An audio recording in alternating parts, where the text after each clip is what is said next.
ஐந்து கரத்தனை ஐந்து கரத்தனை யானை முகத்தனை இந்து இளம்பிறை போலும் எயிற்றனை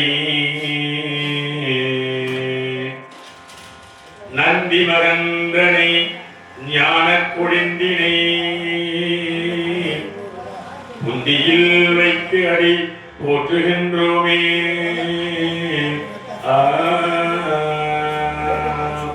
வானுலகம் மண்ணுலகம் வாழ வானுலகம் மண்ணுலகம் வாழ மலை வாழ வானுலகம் மண்ணுலகம் வாழ மலை வாழ பார்வையரும் செய்ய தமிழ் பார்மிசை விளங்க ஞானமதம் ஐந்து கரம் மூன்று வீணாவாய் ஆணை முகனை பரவி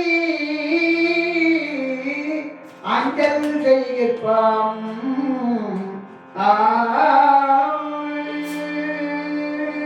நீடாழி உலகத்து மறையினாலொடும் நீடாழி உலகத்து மறையினாலொடும் ஐந்தென்று நிலை நிற்கவே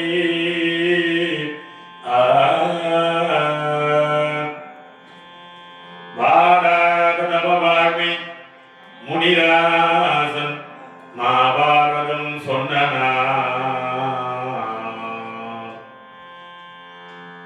ஏடாக வடமேறு விற்பாக வக்கூர் எழுத்தாணிதன் கோடாக எழுதுங்கிறானை பணிந்து அன்பு கூறுவாம் அரோ.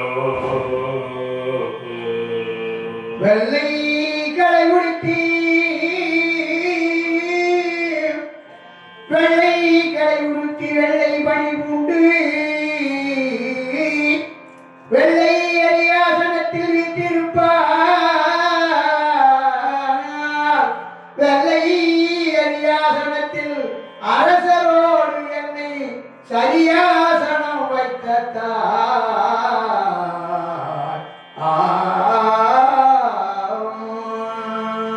பெற்றதாய் தலை மறந்தாலும் பெற்றதாய் தலை மக மறந்தாலும் பிள்ளையை பெரும் தாய் மறந்தாலும்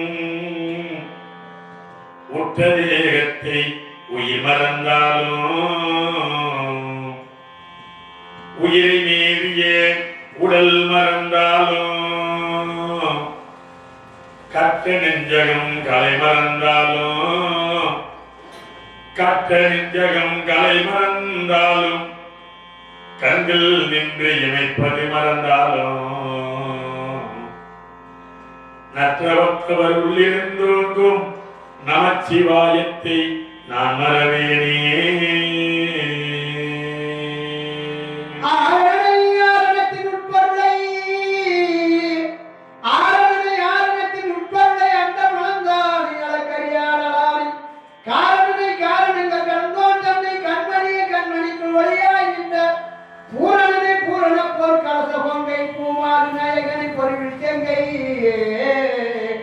வாரணனை வாரணம் வந்து தோன்றும் மாதவனை காதலுடன் வணங்கி வாழ்வார்.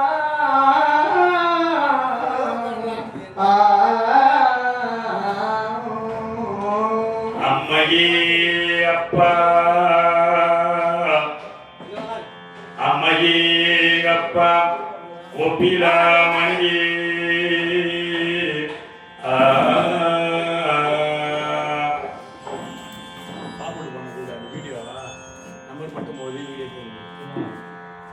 அம்மையே அப்பா ஒப்பிலாமணியே அன்பினில் விளைந்த ஆரமுதே பொய்மையே பெருக்கி பொழிதினை சுருக்கும் புழுத்தலை புலையனை தனக்கு செம்மையே நாய சிவபதம் அளித்த செம்மையே நான சிவபதம் அளித்த செல்வனே சிவபெருமானே உன்னை சிக்கன பிடித்தேன் இம்மையே உன்னை சிக்கன பிடித்தேன் எங்கமுந்து அறுவரு இனியோ பொறுப்பிலே பிறந்து பொறுப்பிலே பிறந்து நின்று புகையிலே கிடந்து சங்க திருப்பிலே இருந்து வைகை ஏற்றிலே தவழ்ந்த பேரை தெருப்பிலே இருந்து ஏற்றார் இனவிலே நடந்தோரேனும் மறுப்பிலே பயின்ற பாவை மருங்கிலே வளர்கின்றார் மறுப்பிலே பயின்ற பாவை மருங்கிலே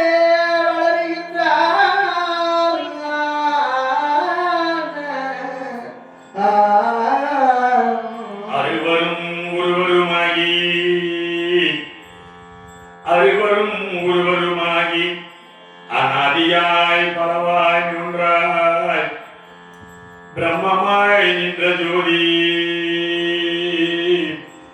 பிரம்மமாய் நின்ற ஜோதி பிறவரோர் மின்னியாக கருணையூர் முகங்களாரும் கருணைக்கூர் முகங்களாரும் கரங்கள் பன்னிரண்டும் கொண்டு ஒரு திருமுருகன் வந்து உதித்தனன் உலகம் உய்ய நரசிங்க ரூபமாகி நாடிய இரண்டின் தன்மை நரசிங்க ரூபமாகி நாடிய இரண்டின் தன்மை தரணியில் என்ற மாயா தற்பரா போற்றி போற்றி முரகரி என்ற நாம் மொழியிலும் காக்க வந்த இறைவனே போற்றி போற்றி எங்கள் ஆண்டவனே போற்றி போற்றி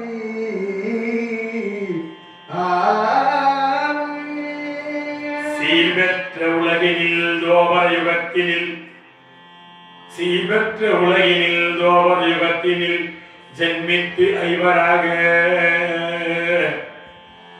செங்கோலுக்கதிபதி தர்மபுத்திரர் தனது நகுல சகாதேவர் பேபெற்றிர திருதராத்திரன் மைந்தன் துரியதுமன் சூதானியும் தோற்றுதான்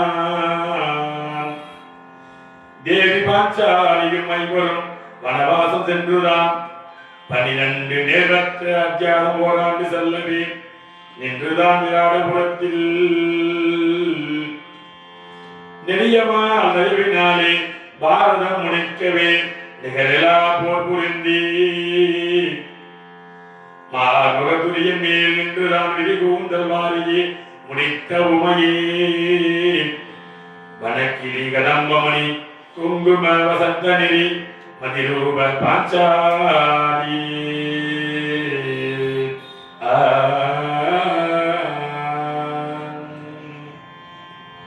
மங்கநாயகியே போற்றி மங்கநாயகியே போற்றி மாமரை பொருளே போற்றி சிங்கவானத்தில் மேலும் தேவியே போற்றி போற்றி தங்கமான நியமிந்த பொகையே போற்றி போற்றி நங்கையே கையை வாழும் நாதமாகியே போற்றி போற்றி பத்துமே பக்தியுடன் பாடினேனும் மீதில் பராசக்தி திரௌபதம்பா பத்துமே பாடினேனும் மீதில் பராசக்தி திரௌபதம்பா பாஞ்சாலம் கண்ணியே வீரமல்லாரி பத்தினி பரமேஸ்வரி நித்தமும் பாதமலர் நினைவிலே நினைக்கிற தீர்க்குமே பாகங்கள் எல்லாம் நீலி பாஞ்சாலினி காலகபாலியே நெடியம்மாள் தங்கையம்மா உத்தமி திரௌபதா நித்திய கல்யாணியே யோகார வீரசக்தி உல்லாச மகனே சல்லாச பவானி உமையே பாஞ்சாலி கண்ணி வைக்கிடும் சித்தன வல்வினை நிற்கிடும் மகாவீர பாஞ்சாலியே வனக்கிளி கதம்பமணி குங்கும வசந்தனரி மதிரூப பாஞ்சாலி மதிரூப பாஞ்சாலி கையிலாய் எடுத்தருள் கண்ணனை கையிலாய் எடுத்தருள் கண்ணனை மஞ்சுளாமணி வண்ணனை பாண்டவர் உய்ய வந்து உரிய செய்த பானுவை வையமுண்ட செவ்வாயனை வாழ்த்துவோம் அஞ்சிலே ஒன்றை பெற்றான் அஞ்சிலே ஒன்றை தாவி அஞ்சிலே ஒன்றை பெற்றான் அஞ்சிலே ஒன்றை தாவி அஞ்சிலே ஒன்றாக ஆரியற்காக ஏகி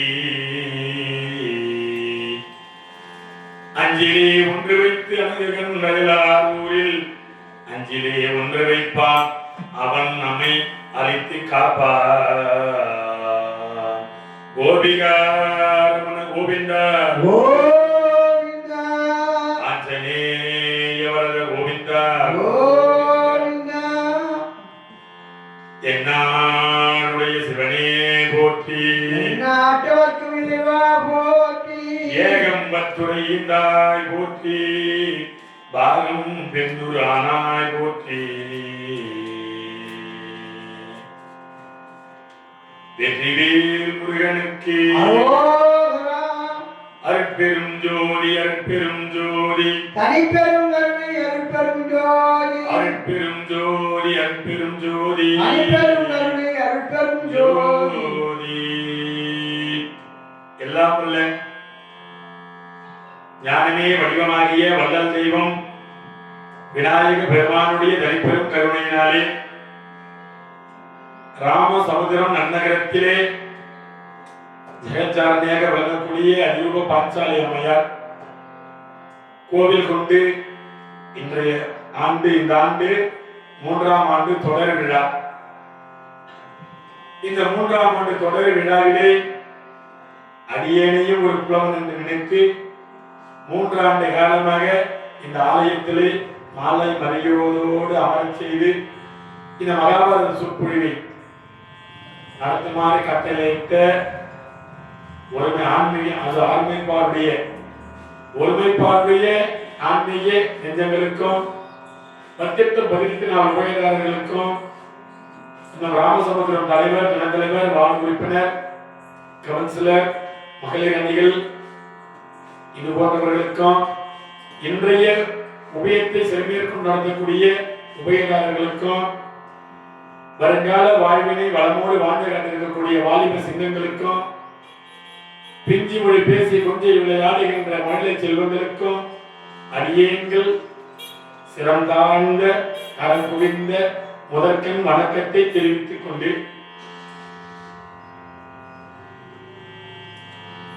இந்த 3ஆம் ஆண்டிலே இந்த அவ்வாளுக்கு கொடியேற்றம் முடிந்து இன்றைய தினம் 9ஆம் நாள் கதை என்று பார்க்கின்ற பொழுது 9ஆம் நாள் நாடகம் இன்று 8ஆம் நாள்.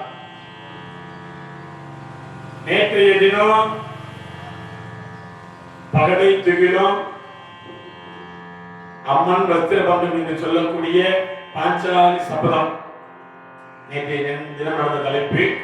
இந்த பாஞ்சாலி சபதம் என்ற அளவிலே நேற்றைய தினம் வைசம்பாயார் கூறியதாகவும் ஜனமேஜய மகாராஜாவும் வப்புட்டா தேவியும் கேட்டுக்கொண்ட வகையிலே 5 ராஜாக்களும் திடீருடைய அழைப்பை ஏற்று பெரிய தகப்பனார் லிகிதம் எழுத சிறிய தகப்பனார் விதிராழ்வார் லிகிதத்தை கொண்டு வந்து கொடுக்க அந்த வரவேற்பை சிறமையை கொண்டு பாண்டவர் 5 ராஜாக்களும் தையல் நாயகியுமாக அத்தினாபுரம் சென்றனர். அத்தினாபுரம் சென்ற பொழுது பெரிய தகப்பனார் திருவடியிலே விழுந்து வணங்கி தாயார் காந்தாரியினுடைய மாளிகைக்கு சென்று இருக்கின்ற பொழுது இந்த மண்டபத்தை சுற்றி பார்க்க வேண்டும் என்று துரியோதனன் பிரதிகாமியை அழைக்க அவர் சென்று 5 ராஜாக்களை அழைத்து வந்தார். அப்படி 5 ராஜாக்களும் மண்டபத்திற்கு வந்த பொழுது பொழுதுபோக்காக சிறிது நேரம் சூது விளையாடலாம், பகடை விளையாடலாம், பாச்சிகை விளையாடலாம் என்று துரியோதனன் கேட்டுக்கொள்ள தருமர் வேண்டாம் வேண்டாம் என்று சொன்னார். தம்பி துரியோதனா, உனக்கு என்னென்ன வேண்டும் என்பதை பட்டியலிட்டு கொடு, அவை அனைத்தையும் நான் உனக்கு தருகின்றேன். உங்கள் மாமா சகனி இடத்திலே சூதாடி நான் தோற்று அவமானப்படுவதை நீ பார்க்க விரும்புகின்றாயா? ஆகையினாலே என்னென்ன வேண்டும் என்று பட்டியல் போட்டு தருவாயானால் அனைத்தையும் தருவர். இதை ஏற்காத துரியோதனன் பகடை விளையாட வேண்டும் என்று சொல்ல அங்கு சகனி இருந்தார். மருகா, இன்று சூதுபோருக்கே பயப்படுகின்றாயே, நாளை மோதப்போர் வந்தால் என்ன செய்வாய் என்று அங்கு இருக்கக்கூடிய அர்ஜுனை தூண்டுவதை போல கர்ணன் பேசினான். அப்படி கர்ணன் பேசிய உடனே ஒருவன் கதை மீது கை வைத்தான், இன்னொருவன் வில் மீது கை வைத்தார். அவர்களை சமாதானப்படுத்தி தருமர் என்ன பாட்டனா சொன்ன விஷயம், தருமா கோபப்படுமாயானால் இன்றைக்கே போர் மூலம், நீ அமைதியாக இருந்தால் 13 ஆண்டு காலம் கழித்து போர் மூலம் என் வியாழவியாச பகவான் சொன்னதற்கு ஏற்ப தருமர் கோபத்தை குறைத்து தம்பிமார்களை அமைதிப்படுத்தினார். இப்படி தம்பிமார்களை சமாதானம் செய்ததற்கு பிறகு இங்கு சகனி சூதாட தருமரும் சூதாட 12 ஆட்டத்திலே தருமர் நாட்டையும் இழந்தார், நகத்தையும் இழந்தார், செங்கோலையும் இழந்தார், தன்னிடம் உள்ள அனைத்து படைகளையும் இழந்தார். ராஜசூய யாகத்திற்காக மலையாக குவிக்கப்பட்ட செல்வங்கள் அனைத்தையும் இழந்தார். தம்பிமார்களையும் இழந்தார், தன்னையும் இழந்தார், தைய நாயகையும் இழந்தார் சூதாட்டத்திலே. அப்படி அனைத்தையும் இழந்ததற்கு பிறகு பிரதிகாமியை அழைத்து பாஞ்சாலியை அழைத்து வரும்படி சொன்னார்கள். அவைக்காவலாக இருக்கக்கூடிய பிரதிகாமி சமயோஜிதமாக யோசித்து அவர்கள் தன்னை தோற்று என்னை தோற்றார்களா, என்னை தோற்று தன்னை தோற்றார்களா என்று ஒரு கேள்வி அந்த அம்மா எழுப்பியதாக இவனே வந்து சொன்னான். பிறகு துச்சாதனை அனுப்ப துச்சாதனன் சென்று சிகண்டி என்ற ஆயுதத்தை கொண்டு சென்று என்று சொல்லக்கூடிய ஆயுதத்தை கொண்டு அந்த அம்மையாருடைய செவியை பிடித்து ராஜ வீதி வழியாக எடுத்து வந்து ராஜ சபையிலே நிறுத்தினான். அப்படி ராஜ சபையிலே நிறுத்தியதற்கு பிறகு இந்த அம்மா நீதி கேட்கிறார்கள், நியாயம் கேட்கிறார்கள். ஒருவரும் எழுந்து நீதி கூறவில்லை. கடைசி பிள்ளையாக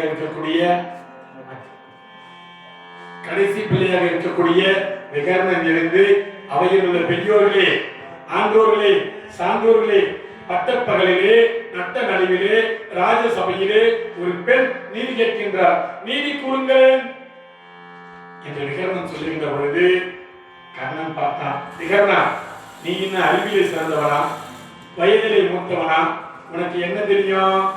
சபையில் உள்ள அனைவரும் அமைதியாக இருக்கின்ற பொழுது நீ மட்டும் பேசுவதையே, சென்று அமரு என்றார். விகர்ணனும் சென்று அமர்ந்தார். அதன் பிறகு இந்த அம்மா நீதி கேட்கின்ற பொழுது அங்க இருக்கக்கூடிய துரியோதனன் தம்பி துச்சாதனை பார்த்து, துச்சாதனா, அடிமைகளுக்கு ஆடை எதற்கு? ஆடையை அகற்று என்று சொன்னான். ஆண்கள் ஆடையை கைட்டு தந்தார்கள். அந்த அம்மா தர முடியுமா? அந்த அம்மா தர முடியாத காரணத்தினாலே இந்த துச்சாதனன் அந்த அம்மையாருடைய ஆடையை பற்றி இழுத்தான்.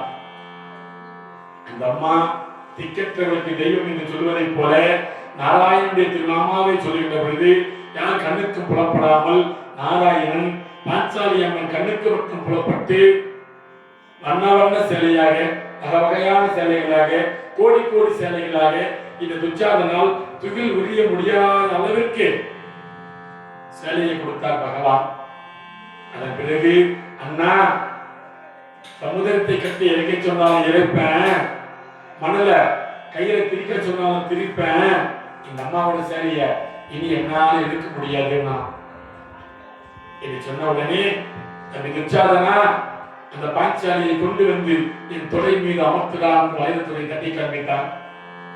அவர்கள் பார்த்தார்கள் பாஞ்சாலி அம்மா, அடே துரியோதனா, ராஜசபையிலே மற்ற பகலிலே மற்ற நடுவிலே ராஜாக்கள் அமர்ந்திருக்கின்ற பொழுது என்னை அழைத்து ஒரு மனைவி ஸ்தானத்திலே உன் துடை மீது அமர சொல்கின்றாயே, இந்த துடை புரிந்து உதிரை வெளியே வந்து நீ உயிர் விடுகின்ற பொழுது உன் உதிரத்தை எடுத்து கூந்தலிலே தடவி இந்த கூந்தலை விடுப்பேன், இதுவே சத்தியம். இந்த அம்மா சபதம் எடுத்தார்கள். அதனைத் தொடர்ந்து பீமன் சபதம் எடுத்தான், அர்ஜுனன் சபதம் எடுத்தான், நகுலன் சபதம் எடுத்தான், சகாதேவனா சபதம் எடுத்தான், தர்மனை தவிர. இப்படி சபதம் எடுத்து முடித்ததற்கு பிறகு இந்த அம்மாவுடைய வேண்டுகோளுக்காக இன்னும் ஒரு ஆட்டம் ஆட வேண்டும் என்று சொல்ல மீண்டும் தர்மரும் சகுனியுமாக 13வது ஒரு ஆட்டத்தை தொடங்கினார்கள். அந்த ஆட்ட துவக்கத்திலே தர்மர் பகவானுடைய பன்னிரு நாமாவை சொல்லி பாட்சிகையை உருட்டினார். வெற்றி இவர் பக்கம் வந்தது. அப்படி 13வது ஆட்டத்திலே ஜெயித்ததற்கு பிறகு அடிமைத்தனத்தை நீக்கி எங்க ராஜாக்களும் எங்க நாயகியும் நகரில் உள்ளவர்களும் 12,000 பிராமண பெரியோர்களுமாக அவையில் உள்ள பெரியோர்கள் கருத்துப்படி தர்மா 12 ஆண்டு வனவாசமும் ஓராண்டு அஜாதவாசம் என்று சொல்லக்கூடிய அஜாதவாசமும் கழித்து வந்தால் உமக்கு மீண்டும் அத்தினாபுரியிலே பாதி ராஜ்யம் வழங்கப்படும் என்று பெரியோர்கள் கருத்து. அதனை சிறைமேற்கொண்டு ராஜாக்களும் அன்னை பாஞ்சாலியும் தாயார் குந்தியும் பிள்ளைகளுமாக நகரத்திலே வாழ பிடிக்காது இவர்களுடன் சேர்ந்த மக்கள் ஏராளமான பேர். அந்த மக்களும் 12,000 பிராமணாக்கள் கூட புறப்பட்டாராம். இங்கே புறப்பட்டு அத்தினாபுரியிலிருந்து வனத்தை நோக்கி செல்லுகிறார்கள் என்ற அளவிலே நேற்றைய தினம் வைசம்பாயார் கூறியதாகவும் ஜனவேதன் கேட்டதாகவும் சொல்லி முடித்தோம். அதனைத் தொடர்ந்து வைசம்பாய முனிவரை பார்த்து ஜனமேஜயனும் வகுஸ்தா தேவியும் கை கட்டி வாய்ப்புட்டி இதற்கு மேற்கொண்டு எங்கள் முன்னோர்களின் கதை என்ன ஆனது அதனை ஆதியோடு அந்தமாக கூற வேண்டும்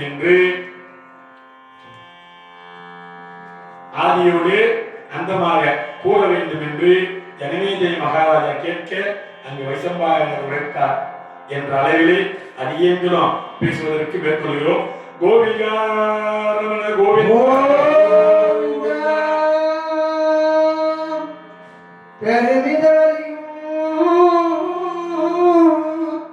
பெருமிதவரையும் பாடும் பெறனார் கவலையும் சொல்லு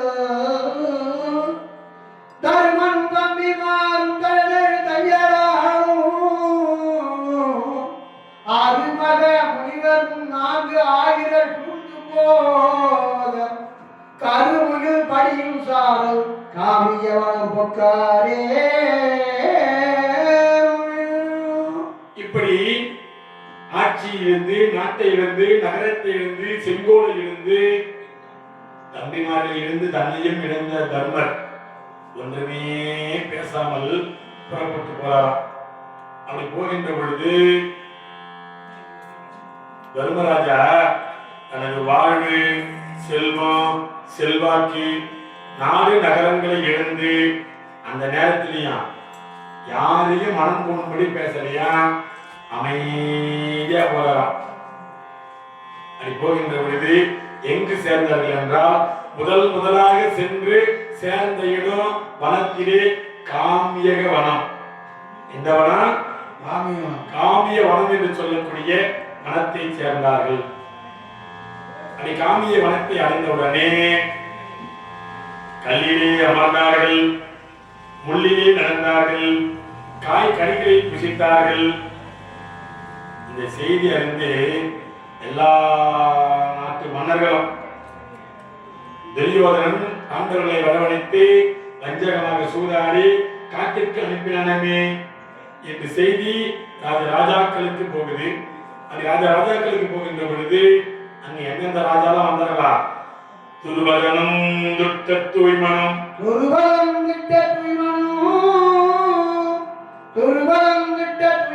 சோமக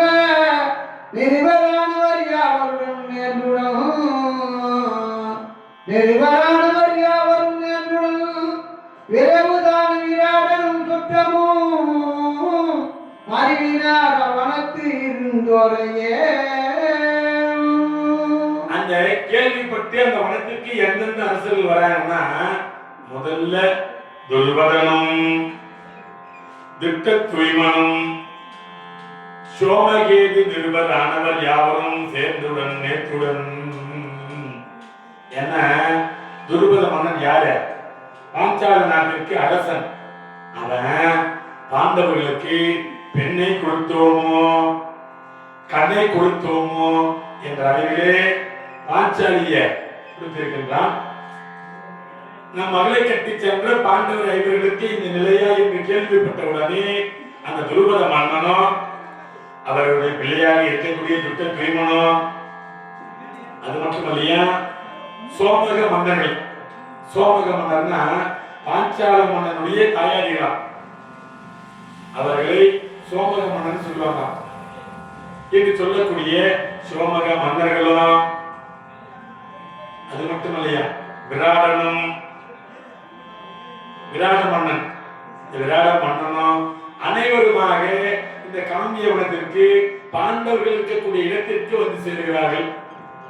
அங்க வந்து சேர்கின்ற பொழுது அங்க இன்னொருத்தரும் வரான். ஒரு மனிதன் வாழுகின்ற காலத்திலே சிறந்த மனிதனா வாழ்வாங்கு வாழ்ந்து கொண்டிருக்கக்கூடிய பொழுது வரக்கூடியவர்கள் உறவினர்கள் அல்லையா. ஒரு மனிதன் நல்ல வாழ்க்கை வாழ்கின்ற பொழுது வருபவன் உறவு அல்லையா. ஒருவனுக்கு துன்பம் வருகின்ற பொழுது என்னன்னு ஓடி வந்து கேட்கிறான் பாரு, அவன் தான் உண்மையான உறவினர். துன்பம் வருகின்ற பொழுது ஓடி வந்து கேட்கக்கூடியவன் தான் உண்மையான மனிதன். கேட்டிலும் ஒன்று உறுதி கிளஞ்சினர் நீட்டி அளப்பதோர் கோல். யார் சொல்லுத? திருவள்ளுவர். திருவள்ளுவர் சொல்லுகிறார். அதுல ஒரு நன்மை இருக்கா. ஏன்? யாரு உண்மையான நண்பன் என்பதை தெரிந்து கொள்ளணும்னா நமக்கு கஷ்டம் வரும்போதுதான் அதை புரிந்து கொள்ள முடியுமா. செல்வாக்கா செழிப்பா வளர்கின்ற பொழுது உறவினரோட நன்மை தீமை நமக்கு தெரியாதா. நமக்கென்று வறுமை வருகின்ற பொழுது, நமக்கென்று நேரம் சரியில்லாமல் இருக்கின்ற பொழுது யார் யார் வந்து கேட்கின்றார்களோ அவர்கள் தான் உண்மையான உறவினர்களாம். இப்படி திட்டத்தூய்மன், திருபத மன்னன், சோமக மன்னர்கள், விராட மன்னன் அனைவரும் அங்க இருக்கின்ற பொழுது அங்க இன்னொருவரும் வரான்.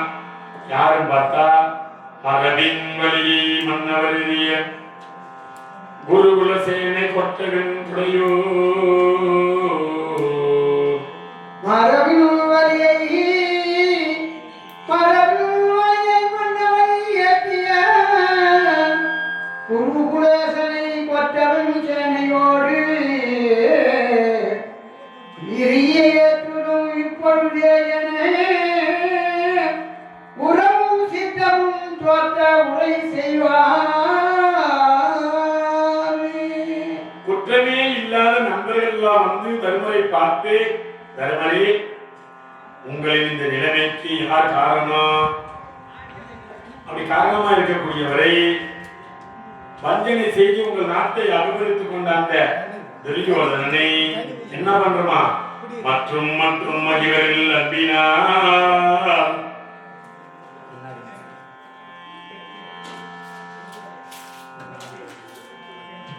மற்றும் மற்றும் மற்றும் மற்றும் அன்பினார் ஒற்ற ஒற்ற உறவுடையோர்களோ கற்ற கற்ற கலவிதமாக்களும் சுற்றும் வைத்தனர் தோமரு கேள்வையார்.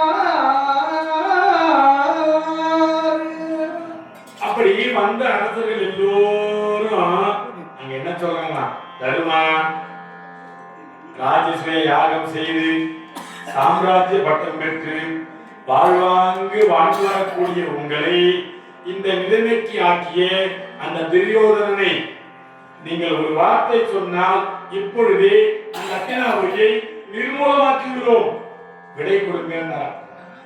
அதை கேட்கின்ற பொழுது கூட்டத்தோடு கூட்டமாக அங்கு ஒருவர் வந்து நிற்கிறாரா. அவர் யாருன்னா கண்ணபிரான். மாதவத்தின் பயனின மாதவன் மாதவத்தின் பயனின மாதவன்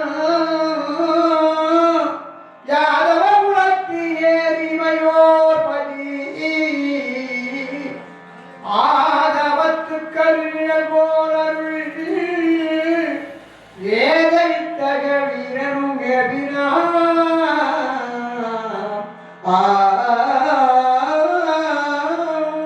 அந்த கூட்டத்தோடு கூட்டமாக ஒன்றுமே தெரியாதவர் போல அங்கு பகவான் கண்ணன் வந்தாரா. அது கண்ணன் வந்தவர் என்ன சொல்றாரா, இதெல்லாம் ஒன்றுமே தெரியாதவர் பேசுறார். இவருக்கு தெரியாம எதனா நடந்திருக்குமா? நடந்திருக்காது. ஏன்னா 12 ஆட்டம் ஆடுகின்ற வரையிலையும் இந்த தர்மம் இந்த பகவான நினைக்கலையா. அதனால என்ன சொல்றான் வந்த பகவான், எனக்கு தெரியாமல என்னென்னமோ நடந்து போச்சுப்பா. இவருக்கு தெரியாம நடந்திருக்குமா? இவர் சொல்றா எனக்கு தெரியாம என்னென்னமோ நடந்து விட்டது என்று பகவான் சொல்லுகின்றார். சொன்னதற்கு பிறகு இங்கு மன்னர்கள் எல்லோரும் ஆர்ப்பணிக்கின்ற பொழுது, கொந்தளிக்கின்ற பொழுது, மன்னர்களே, உறவினர்களே, உங்களுடைய சேவை இந்த தர்மருக்கு தேவை. எப்போன்னு கேட்டீங்கன்னா 12 ஆண்டு வனவாசமும் ஓராண்டு அத்தியாவசானம் என்று சொல்லக்கூடிய ஓராண்டையும் 13 ஆண்டு கழித்து மீண்டும் அத்தினாபுரி சென்று நாடு கேட்கின்ற பொழுது உரிய ராஜ்யத்தை அந்த துரியோதனன் தர மறுப்பானால் அப்பொழுது உங்கள் சேவை இந்த தர்மருக்கு தேவை. ஆகையினாலே மன்னர்களே, குரு பெரியோர்கள் உரைத்த பிரகாரம் 12 ஆண்டு கால வனவாசத்தை இவர்கள் மேற்கொள்ளட்டும். நீங்கள் வந்தவர் அனைவரும் வந்து நலம் விசாரித்தது நல்லது. ஆகையினாலே நீங்கள் அனைவரும் அவரவர் நாட்டிற்கு திருப்பி செல்லுங்கள். பகவான், உங்கள் சேவை இவர்களுக்கு தேவை, இப்ப இல்லை, நாம் அழைக்கின்ற போது நீங்கள் வரலாம் என்று சொல்லி அந்த மன்னர் அனைவரையும் வழி அனுப்பினார் பகவான். அப்படி மன்னர்கள் அனைவரையும் வழி அனுப்பதற்கு பிறகு என்ன சொல்றான் கண்ணபிரான், தருமா, நீங்களோ வனவாச வாழ்விற்கு செல்லுகின்றேன். அப்படி வனவாச வாழ்விற்கு செல்லுகின்ற பொழுது உங்களுடன் தாயார் குந்தியும் சுபத்திரையும் பாஞ்சாலியும் பிள்ளைகளும் வனத்திற்கு வருவது நல்லதல்ல. ஆகையினாலே உங்கள் தாயார் குந்தியை உங்கள் பெரிய தகப்பனிடத்திலே காந்தாருடைய மாளிகையிலே போய் தங்கி இருக்க செய்யுங்கள். உங்க தாயார் எங்க இருக்கணும்? காந்தாருடைய மாளிகையில. இந்த சுபத்திரையும் அபிமன்யுவையும் நான் துவாரகைக்கு அழைச்சிட்டு போறேன். பாஞ்சாலியையும் இளம்பஞ்ச பாண்டவர் என்று சொல்லக்கூடிய 5 பிள்ளைகளையும் பெண்ணை கொடுத்தோமோ கண்ணை கொடுத்தோமோ என்று சொல்லக்கூடிய பாஞ்சால மன்னனிடத்திலே ஒப்படையுங்கள். அவர்கள் பாஞ்சாலி இல்ல மற்ற பிள்ளைகளை அனைத்தையும் எங்க அனுப்புறீங்க? பாஞ்சால தேசத்திற்கு அனுப்புங்கள் என்று சொல்லி பகவான் சுபத்திரையை அழைத்துக் கொண்டார். பிள்ளைகளை பாஞ்சால மன்னன் அழைத்துக் கொண்டார். தாயாரை குந்தி மாளிகை காந்தாரி மாளிகைக்கு அனுப்பினார்கள். குந்தி அனுப்பியதற்கு பிறகு பகவான் அங்கிருந்து விடைபெற்று துவாரகை திரும்புகிறார். துவாரகை திரும்புகின்ற பொழுது இந்த காமிய வனத்திலே தங்கி இருக்கக்கூடிய 12,000 பிராமணர் கூட இருக்கலாம். வந்தவங்க அவங்கெல்லாம் போகலையா. ஆகையினாலே இவர்கள் காய்கறிகளை புசித்தார்கள். பீம தினந்தோறும் பாண்டவர்களுக்கு தேவையான உணவிற்கு தேவையான காய்கனிகளை வனத்திலே சென்று கொண்டு வந்து கொடுத்துருவான்.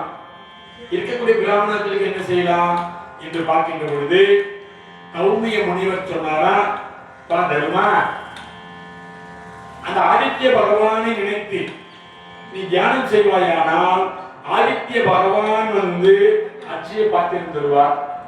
அந்த அட்சய பாத்திரத்தை கொண்டு உடன் இருக்கக்கூடியவருடைய பசியை நீங்கள் போக்கலாம் என்று கௌமிய முனிவர் சொல்ல, சோலை மாமகிழின் மேனி தோன்றும் தோரை பூக்கா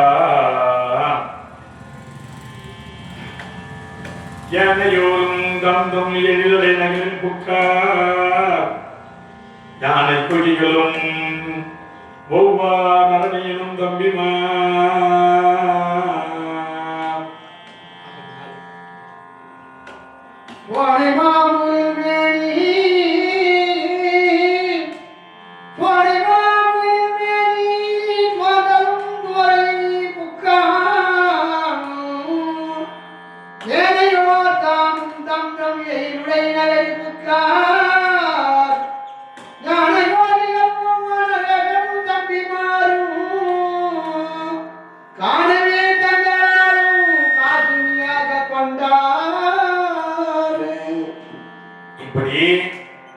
கௌமிய முனிவர் சொன்னதற்கு பிறகு தர்மராஜர் சென்று தண்ணீரில் இருப்பார்கள் தண்ணீரில் நின்று ஆதித்த பகவானுடைய மந்திரத்தை சொல்லி ஓம் சூர்யாய நமக.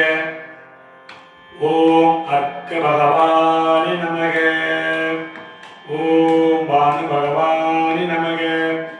ஓம் ஆதித்யாய நமக என்று சூரிய பகவானுடைய மந்திரத்தை உச்சரித்தார். சூரிய பகவானும் காட்சி தந்து, தர்மா என்ன வேண்டும் என்று கேட்க தர்மர் உரைத்த பிரகாரம் சூரிய பகவான் அட்சய பாத்திரத்தை தந்தார். தருகின்ற பொழுது ஒரு கட்டளை, தர்மா காலை சூரியன் உதித்ததிலிருந்து உச்சி பொழுது வரை நீ என்ன கேட்டாலும் இந்த அட்சய பாத்திரம் கொடுக்கும். 12 மணிக்கு மேலே சூரியன் உச்சியை தாண்டிடுச்சுன்னா அட்சய பாத்திரத்தை கவிழ்த்து கவிழ்த்து விட வேண்டும்.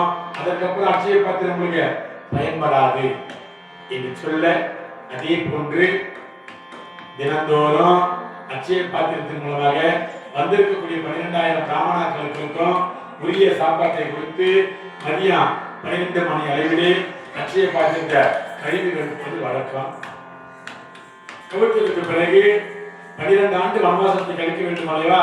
எங்க போறாங்களாம்? பெரிய பெரிய ஞானிகள் சிவ யோகிகள் கூட தருமர் போய் பழகிறாரா காட்டுல. ஏன்னா தருமருக்கே காட்டிலே வாழ்வது புதியதல்ல. தருமருக்கு வனவாச வாழ்க்கை என்பது புதியதல்ல. 2 மனைவியரை திருக்கல்யாணம் செய்த போது யார் யார? குந்தமாதேவியும் குந்தியையும் மாத்திரு தேவியும் திருக்கல்யாணம் செய்து கொண்டு வனத்திற்கு வேட்டையாட சென்ற பொழுது கிந்துமன் என்ற முனிவன் மீது பானத்தை போட்ட பொழுது மான் என்று நினைத்து கிந்துமன் முனிவன் மீது பானத்தை போட்ட பொழுது கிந்துமன் சாபம் கொடுக்க நகர வாழ்க்கை வேண்டாம் என்று அன்றைக்கே துறவரம் கொண்டு தன் பிள்ளைகள் பிறந்து 16 வயது ஆகும் வரையிலே வனத்திலே வாழ்ந்து பழகியவர் பாங்கு. அவருடைய பிள்ளைகள் 5 பிறந்த குழந்தையிலிருந்து 16 வயது வரைக்கும் இவங்க எங்க வளர்ந்தாங்க? காட்டுல தான் வளர்ந்தாங்க. அதனாலே இந்த வனவாச வாழ்க்கை என்பது பாண்டவர்களுக்கு புதியதல்ல. அது மட்டுமா, தருமருக்கு பட்டாபிஷேகம் இளவரச பட்டம் தந்த பொழுது வாரணாவதத்திலே அதற்கு மாதிரி அமைத்து அவர்களை கொளுத்த வேண்டும் என்று துரியோதனன் சதித்திட்டம் போட்ட பொழுது இடும்ப வனம் சென்று வாழ்ந்து வந்தார்களே, அது எந்த இடம்? அது வனம். சாலிகோத்திர வனம், வேத்திரிகிய வனம் இல்லையா? அப்படி வனத்திலே வாழ்ந்து பழக்கப்பட்டவர்கள் பாண்டவர்கள். ஆகையினாலே 12,000 பிராமணர்களோடு அங்க இருக்கக்கூடிய பெரிய பெரிய ஞானிகளோடும் சிவ யோகிகளோடும் ஒன்று கூடி கலந்து வனத்திலே வாழ்கின்றார். ஏன்னா உள்ள வசமான இந்த உலகமே வசமாகணும். உள்ளத்தை ஒன்றுபடுத்தணும். அவன்தான் மனுஷன். மனச அலைய விடக்கூடாது. அந்த விஷயத்தில் தருமுற மனதை அடக்கலாம். எத்தனை தவம் செய்யுதா அடக்கவில்லைன்னா எத்தனை தவம் செய்யணும் பயன் இல்லையா? மனதை அடக்கவில்லை என்றால். அதனால மனமது செம்மையானால் மந்திரம் செபிக்க வேண்டாம். இந்த மனம் செம்மையாயிடுச்சுன்னா ஒருமைப்பட்டுச்சுன்னா மந்திரம் சொல்லியுமா? மந்திரத்துக்கு தான் சாமி பண்ணணுமா? தேவையில்லையா? அதனால மனம் அதை அடக்கணும். உனக்கு தான் சொல்றேன் இல்லையா? மனமது செம்மையானால் மந்திரம் ஜபிக்க வேண்டாம். மனத்துக்கண் மாசிலான் ஆதல் அனைத்து அரண் என்பார் திருவள்ளுவர். ஆகையினாலே இப்படி மன தூய்மையோடு வனவாச வாழ்க்கையை பாண்டவர்கள் கழித்து வருகிறார்கள். அப்படி மன தூய்மையோடு வனவாச வாழ்க்கையை கழித்து வரக்கூடிய பாண்டவர்கள்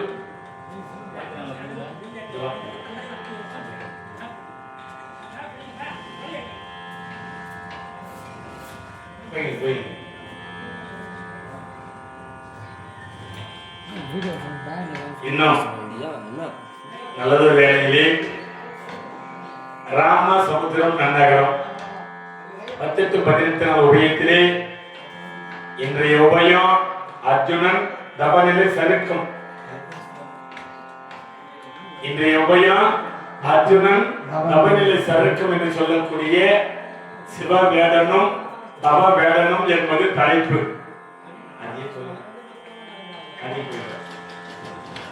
இன்றைய தலைப்பு சிவவேடனும் தவ வேடனும். அர்ஜுனன் தவநிலை சறுக்கும் என்று சொல்லக்கூடிய சிவவேடனும் தவ வேடனும். இந்த தலைப்பினை சில பேர் கொண்டு நடத்தக்கூடிய உபயதாரர்கள் அனைவரும், கிராம பெரியவர்களும், ஆலய தர்மகர்த்தா, நாட்டாண்மை, முன்சி தலைவர், வார்டு உறுப்பினர், துணைத் தலைவர், கவுன்சிலர், மகளிரணி இவர்கள் அனைவரும் ஒருமிக்க சேர்ந்து லட்சணம் கொடுக்கப்பட்ட ரூபாய் 101. அதனைத் தொடர்ந்து மீசநல்லூர் நன்னகரத்தைச் சேர்ந்த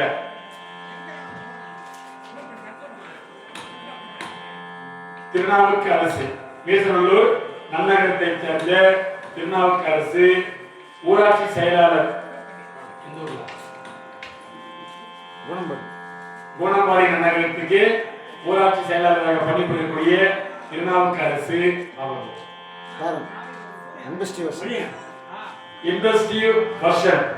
அவர்கள் ஒருமிக்க சேர்ந்து அடியார்களுக்காக 101 ரூபாய் வாரி வழங்கியுள்ளார்கள்.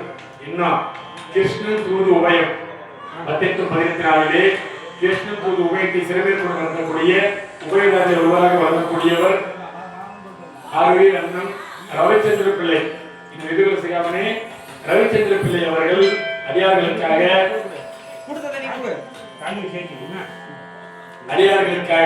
101 ரூபாய் வாரி வழங்கியுள்ளார்கள்.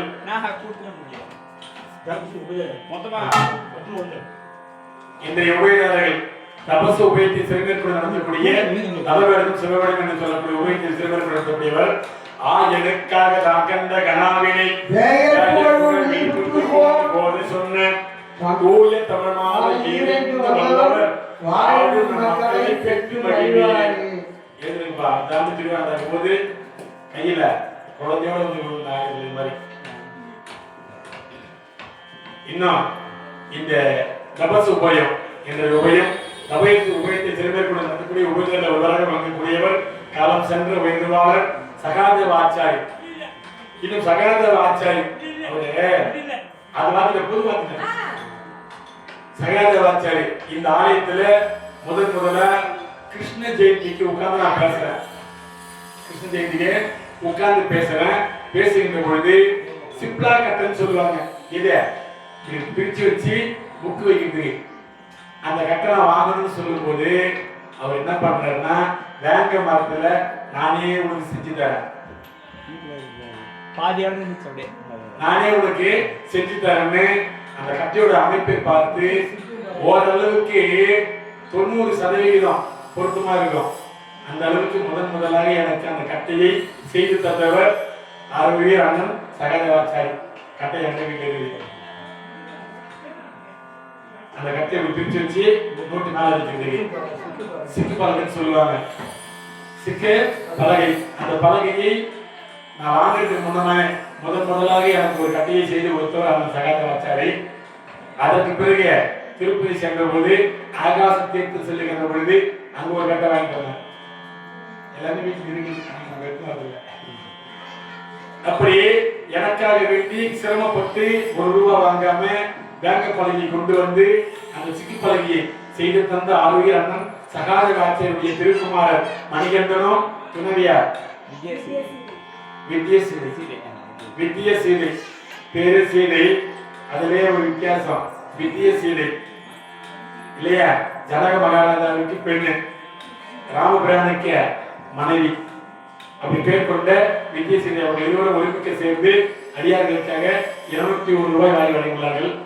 அன்னார் குடும்பங்கள் வாக்கியம் இல்லையா?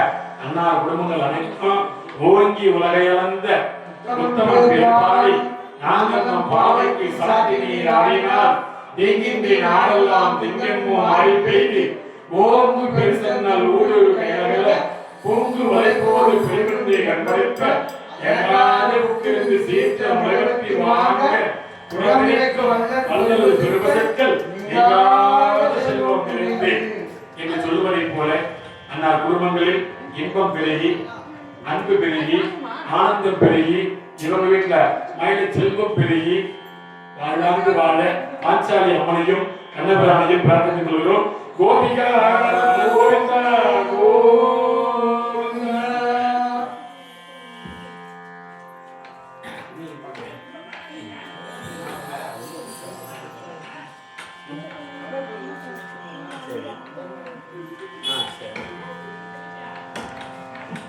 இப்ப கௌமிய முனிவர் சொல்ல தர்மராஜா தண்ணீரில் நின்று தவணையில் இருந்து அட்சய பாத்திரமாக நேரம் இல்லையா? அந்த அட்சய பாத்திரமாக நல்லவர்களிலே இன்று உபயத்திலே ஒருவராக வழங்கக்கூடியவர் அர்ஜுனன். தபர்கள் சிறப்பு என்று சொல்லக்கூடிய சிவகாரணம் தவகரணம் என்ற தலைப்பு. இந்த தலைப்பினை சிறைமேற்கொண்டு நடத்தக்கூடிய உபயத்தில் ஒருவராக வழங்கக்கூடியவர் ஆர்வீர் ஐயா ஆலய தர்மகர்த்தா. ஆலய தர்மகர்த்தா இருக்கக்கூடிய இருவரில் ஒருவர். இன்னும் சம்பத் ஆச்சாரிய அவர்கள், விஸ்வகர்மா சம்பத் ஆச்சாரிய அவர்கள் அடியார்களுக்காக 120 ரூபாய் வழங்கியுள்ளார்கள். அன்னார் குடும்பம் ஆள்போல் சிரித்து எழுபோல் வெறுந்து மூன்று போல் விஷயாமல் இருக்க வேண்டும் என்று பாஞ்சாலி அம்மனையும் கண்ணபிரானையும் பிரார்த்தித்துக் கொள்கிறோம்.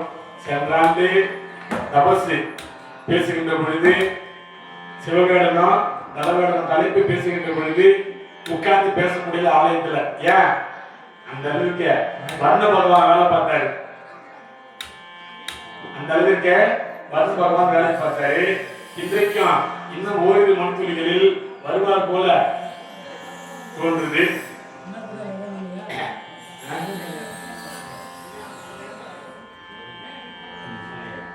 இப்படி அட்சய பாத்திரம் கொண்டு உணவளித்ததற்கு பிறகு தருமர் என்ன நினைக்கிறான்? என் தம்பிமார்கள் நால்வரும் கட்டிலே படுத்தவர்கள், மெத்தையிலே படுத்தவர்கள், கல்லிலும் முள்ளிலும் காட்டிலும் மேட்டிலும் படுக்கும்படியாக ஆகிவிட்டதே. எதால? விதியின் பயன். இவர் தப்பு பண்ணல, விதியின் நோவல, நாம செஞ்ச தப்பு நினைக்கிறாரு. இப்ப துரியோதனன் இப்படி செய்தானே என்று கலங்கலையா? தம்பிமார்கள் கட்டிலே படுத்தவர்கள் கரையிலே கல்லிலே முள்ளிலே மரத்திலே படுக்கிறார்களே, விதி பயன் இல்லையா? இதை துரியோதனன் செய்தான் இல்லையா? இவர் குணம் இருக்கிறான். ஒருவன் நமக்கு தீங்கு செய்தால் அந்த தீங்கை உடனே மறந்து விட வேண்டுமா?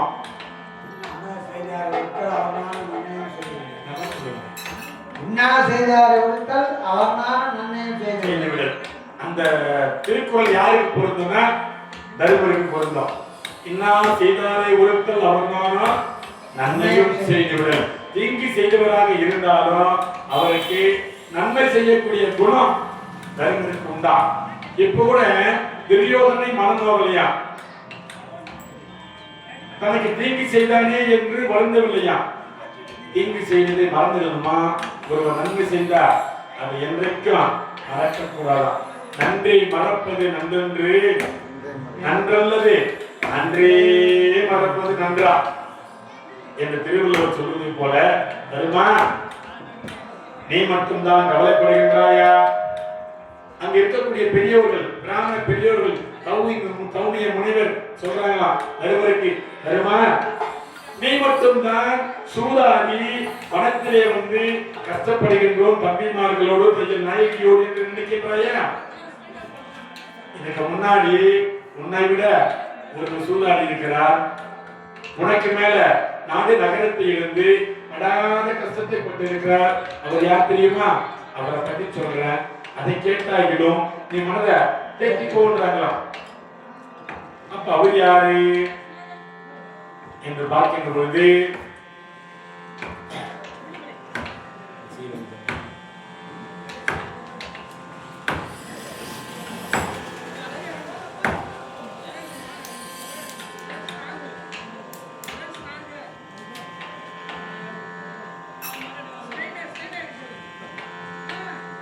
தவமணிவர்கள் சொன்னார்கள், தர்மா 13 ஆண்டுகளுக்கு துரியோதனன் நாடு கொடுப்பான் என்பது நிச்சயம் அல்ல. ஆகையினாலே இதனை நினைத்து வருந்தாதே. இப்ப நான் என்ன சொல்றேன்னா, நாவினை கீர்த்தியாளன் நலமக ராஜன் என்பன். யாரா? நவகாராஜன். நாவிதி கீர்த்தியான பேரு. ஒரு குடைக்கு கீழ் ஆட்சி செய்தவன் நலமகா சக்கரவர்த்தியா. இந்த நலமகா சக்கரவர்த்தி எப்பேற்பட்டவனா, ஒரு ஊரிலே ஒரு வேடன் இருந்தான். நானும் சொல்லி வேலை கட்டிட்டு போறீங்க அப்படின்னு நினைக்கிறீங்க. ஒரு ஊர்ல ஒரு வேடுவன் இருந்தான். அந்த வேடுவனுக்கு பெயர் ஆவுகன். வேடுவனுடைய பெயரு ஆவுகன். அவனுடைய மனைவி ஆவுகி என்று வேடுவனும் வேடுவச்சியும் வாழ்நாளை எடுத்துக் கொண்டு வருகின்ற பொழுது இவருடைய குடிலைக்கு ஒரு மகான் முனிவர் வந்தார். வந்த முனிவர் இவரிடத்திலே வந்து, ஒரு நாள் நீங்க தங்கி செல்ல வேண்டும், எனக்கு இடம் கொடுக்க முடியுமா? ஒரு மகன் கேட்கின்ற பொழுது மறுக்க முடியுமா? இந்த ஆகுகனும் அவனது மனைவி ஆகுகையும் இந்த வந்த முனிவருக்கு வீட்டிலே தங்க இடம் கொடுத்து அன்று இரவு இவர்கள் வெளியே கழிச்சாங்க பொழுதை. அன்று இரவு அப்படி அன்று இரவு பொழுதை வெளியே கழிக்கின்ற பொழுது பனி பெய்ய பெய்ய குளிர் அதிகமானதான். அப்படி குளிர் அதிகமாகின்ற பொழுது தன் மனைவி குளிரிலே நடுங்குகின்றாள். யாருடைய மனைவி? வேடுவனுடைய மனைவி ஆகுகி. அப்ப பார்த்தான் இந்த வேடுவன், ஆகுகி நான் வேண்டுமானால் வெளியே படுத்து கொடுக்கின்றேன். ஏன் முனிவருக்குள்ள இடம் இவனுக்கு வெளியே படுத்தாங்கன்னா அவங்களுடைய குடியிலே 2 பேர் தான் தங்கலாமா. சின்னது வேடு வேடு சின்ன பெரிய மாளிகை கட்டிருப்பாங்க, ஒரு சின்ன குடில். ஆகையினாலே இந்த குடியில சுவாமியார் தங்க இவங்க வெளியே தங்கினாங்க. அந்த இரவு குளிர் வந்தது. இந்த வேடுவை பார்த்தானா, அதுக்கு இரவு தங்கக்கூடிய மாளிகையில ஒருவர் சாமியார் இருக்கிறார். அவர் சாமியார் தானே, அதனால நான் மனம் எதுவும் நினைக்கவில்லை, பரிசுத்தமானவர்களே நீ சென்று சாமியாருடன் மாளிகையில் இரவு பொழுது கழித்துவார். ஏன்னா மனைவியின் மீது உள்ள நம்பிக்கை. இருவர் வரக்கூடிய மாளிகையில ஏற்கனவே சாமியார் வேற திறந்து என்ன பண்ணுவாங்க, நல்ல சாமியாரோ கெட்ட சாமியாரோ நம்ம மனைவிய தங்கிறதுக்கு நம்ம விடலாமா? இருக்கிறது 2 பேர் வரக்கூடிய இடம் அப்படின்னு நினைப்பாங்க. ஆனா இந்த வேடுவன் நம்பிக்கையோடு தன் மனைவியை முனிவருடன் உறங்க வைத்தான். காலை புலர்ந்தது. முனிவர் பார்த்தார், அப்ப ஆகுகா இரவர் படுத்துக்கு உறங்கக்கூடிய மாளிகையில் என்னை உறங்க வைத்து வெளியே இருக்கின்ற பொழுது என்னையோ நம்பி உன் மனைவியை உள்ளே தங்க வைத்தாயே, உன் நம்பிக்கை எவ்வளவு பெரியது. ஆகையினால் சுகே மங்கள பல என்று கணவன் மனைவியை வாழ்த்தி வரம் தந்து சுவாமியார் சென்றார். அப்படி சுவாமியார் சென்றதற்கு பிறகு சிறிது காலம் வாழ்ந்து வந்த பொழுது வனத்திலே மிருகத்தினுடைய சீற்றத்தால் ஆகுகன் மாண்டு போனார். ஆகுகன் மாண்டதற்கு பிறகு மனைவிக்கு வேலை இல்லை என்று இந்த ஆகுகியும் தற்கொலை செய்து கொண்டார். கணவராகவே நாமளும் போயிடணும் முனிவரும் சென்றார். அடுத்தபடியாக அடுத்த பிறவியிலே